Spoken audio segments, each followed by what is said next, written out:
బాన్సువాడ పట్టణంలో కారులో 8 లక్షల రూపాయలు దొంగిలించిన ఘటన చోటు చేసుకుంది. పోలీసుల వివరాల ప్రకారం హన్స్గూల్ గ్రామానికి చెందిన ఇబతి యాదవ్ రావు తన బంధువు మాధవరావుతో కలిసి బీచ్ కుందు మండలం నుంచి బాన్సువాడకు వచ్చారు.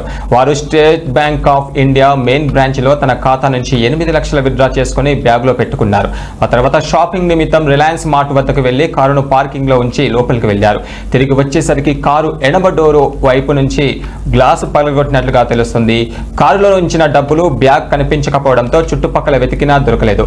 బ్యాంకు నుంచి అనుసరించి వచ్చిన గుర్తు తెలియని వ్యక్తులు కారును లక్ష్యంగా గుర్తు చేసుకుని అద్దం పగలగొట్టి డబ్బులు అపహరించినట్లుగా బాధితుడు ఫిర్యాదు చేయడంతో కేసు నమోదు చేశారు. ఇక Banswada station house officer PS తులా శ్రీధర్ కేసు నమోదు చేసి సిసి కెమెరాల ఆధారంగా దర్యాప్తు చేపట్టారు.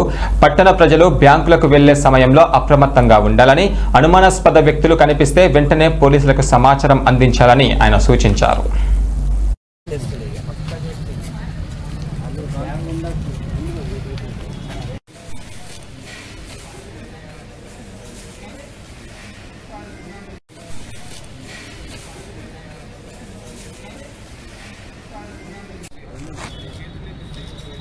అది ఉన్నది దాన్ని ఎవరు